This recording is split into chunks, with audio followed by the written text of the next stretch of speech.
Hey guys, it's Pastor Ryan Stout coming to you from home because, as you probably know, there is no school for the rest of the week, and then for the next several weeks after that is distance learning. So I'm going to have to be doing a few things from the laptop here at Casa del Stout. Anyway, this video is for our Cliff's Notes confirmation series. The idea being that if someone cannot attend confirmation class on the first and third Sunday of each month due to vacation or quarantine or what have you, this is to help keep up. It doesn't replace the full hour-long lecture and conversation we usually have after worship on those Sundays, but it is aimed at keeping us all on the same page so that we can catch up at home with friends and family. So, as a little bit of review, we are doing the Old Testament this year in our confirmation curriculum, and so far we have talked about what I've called mythical beginnings in Genesis. A myth not being untrue or fiction, but a myth being a foundational story that makes sense of our world. And we talked about how the main message of those early chapters of Genesis is that God is eternal and created everything. The world was made good, and human beings are important and loved. The problem then arises, if God is all good and he made the world good, how did everything go so wrong? Indeed, we all know that the way the world is not the way it ought to be. And this came, according to the Bible, from an abuse of freedom. Evil was not something God made and put in the world. Evil is good falling short of its intended goodness because of an abuse of free will. So then, we now come to the section of Genesis that begins the long story of God's salvation history, how he's going to set things right. God does not just snap his fingers and destroy all evil using divine violence. No, God is wiser and craftier and more loving than that. We talked about how he selects as his agent Abraham and Sarah, an old couple as good as dead. When the story begins, Abraham was 75 years old, which was a very ripe old age more than 4,000 years ago. Even today, I think average male life expectancy in the U.S. is a shade under 80. And it's the very selection of these unlikely people that sort of sets the stage for God's history here on out. God always seems to pick the one we least expect. The younger brother who doesn't get the power, the old man who society ignores, the roaming homeless person rather than the great and mighty empire, yes? So we talked about the promise given to Abraham and Sarah, how it took 25 years to come to fruition. As I recall, Abraham was 100 and Sarah was 90 by the time they finally had Isaac, the child of promise. And he was named that because it's a play on Sarah laughed.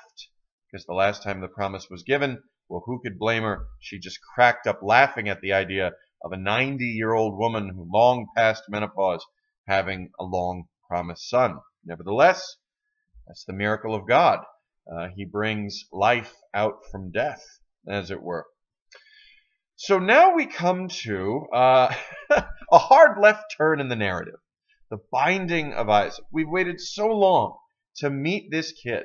And now in Genesis chapter 22, that's our first lesson for this week, we're going to be reading Genesis 22 verses 1 through 19, the binding of Isaac.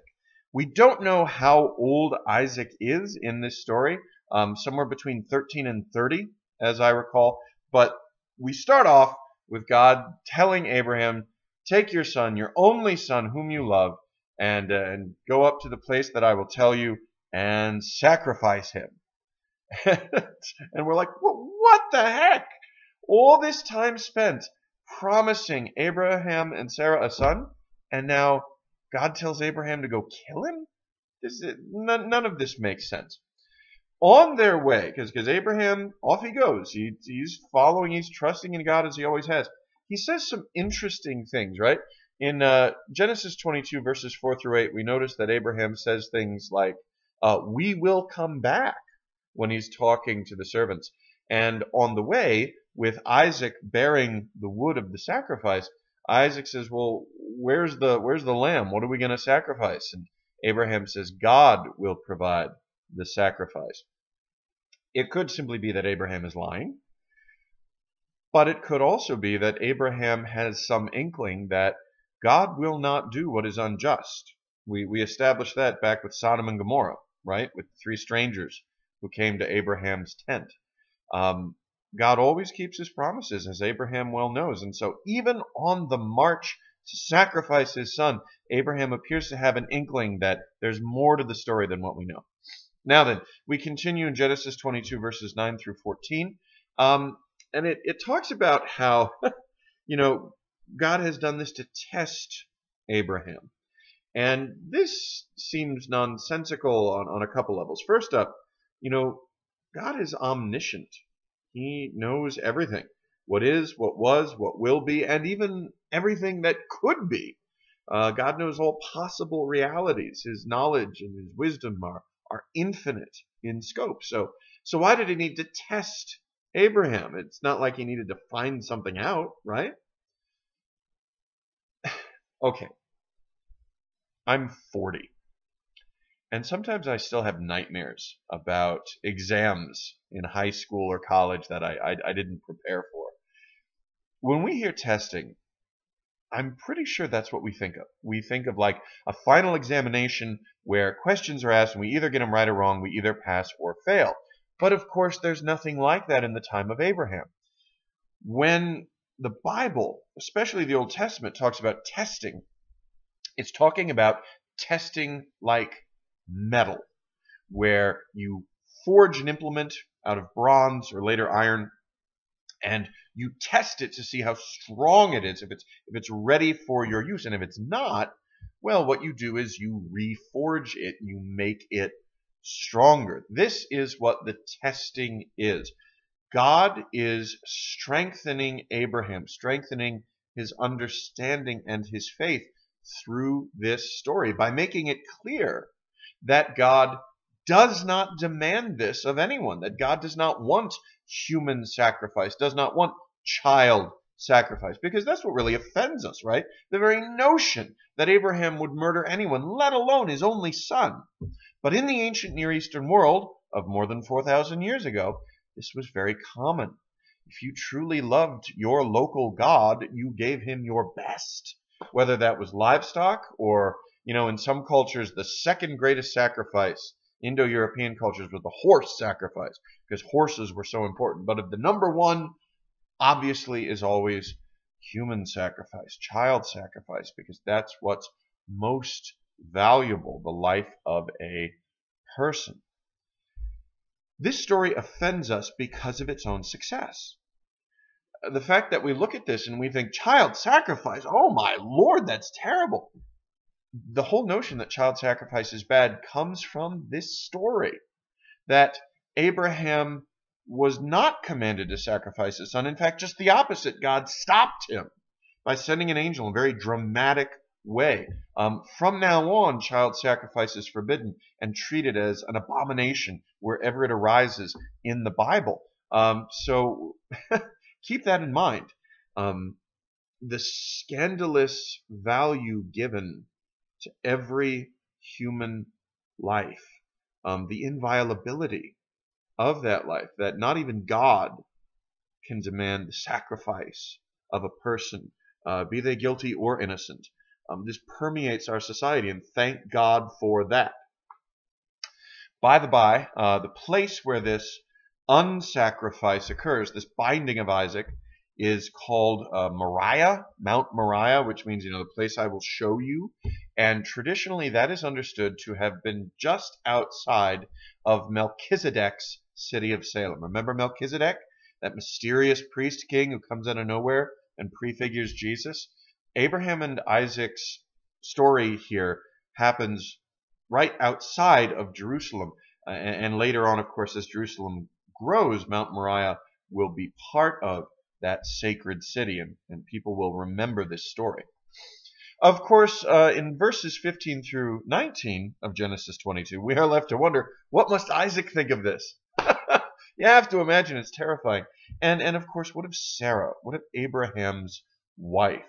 Uh, a lot of people have noted that after this event, this binding of Isaac, where he's almost but not sacrificed, we don't hear Sarah again. She does not speak to Abraham that we know of. And this leads us to our second story of the day, which is the tale of Isaac and Rebekah.